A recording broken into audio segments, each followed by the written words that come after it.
Hey, this is Shumi from Overdrive, and that is the new Hero Achiever 150. Put in a fair amount of time on the bike today in, I would say, not a very interesting place to ride, but if I just show you what the terrain is like, if you notice, those tiles are slippery ones next to rough ones, which are actually not so bad in terms of grip, but they're quite bumpy, and that is somewhere in between the two, and that is something else entirely. So it's a challenging set of circumstances to ride this bike in, and I have to say that the bike has done rather well for itself.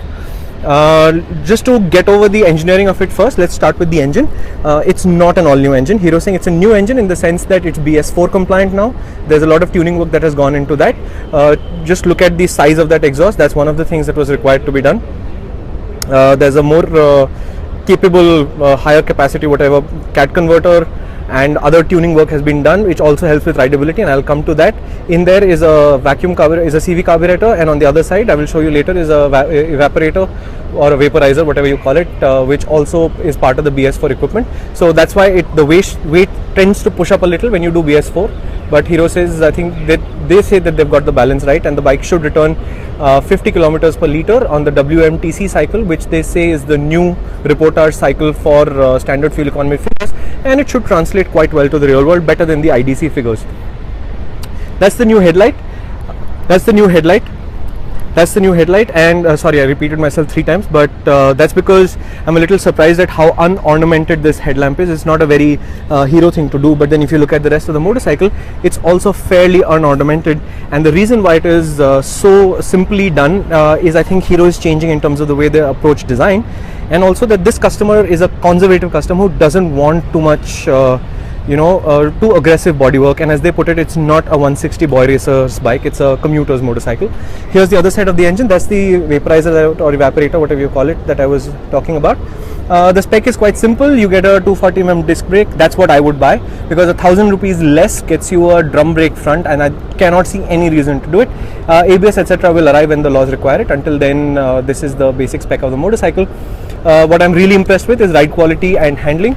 It's got twin shocks, they're retuned, also the forks have been retuned, and it's absorbed a lot of punishment today without really affecting the handling. Let me just, wow, this bike is on. I don't know how long this bike has been on. Let me just quickly run you through the meters. You get a speedometer with a trip meter down here and an odometer. Nice touch. You've got this weird slash in which are all the indicator switches, and you can right now see that the side stand is down. I'm not convinced how useful this is, because you can ride out with the side stand down if you just ignore the light, because the bike basically does not intervene.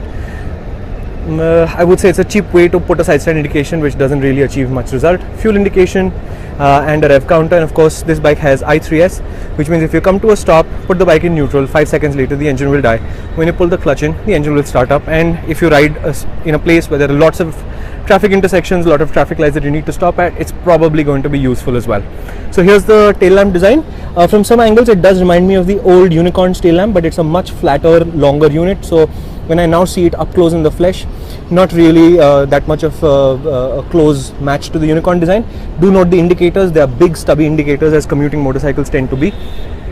So overall, I think a cheerful bike, goes rather well, and it's priced quite well. 61,800 for the drum brake, 62,800 ex-showroom Delhi for the disc brake, the one that I would get. What remains to be seen to me is how it fits into the 150cc class, because the 150cc class in India is very interesting. On the one side you have the basic machines like the Yamaha SZ, which is like a basic commuting 150, just like this one is supposed to be, or the Unicorn, which Honda has reintroduced. On the other side is bikes like the V15, which are currently doing rather well, and they don't really fit into categories, but that's a story for the road test. This is the quick introduction to the new Hero Achiever 150.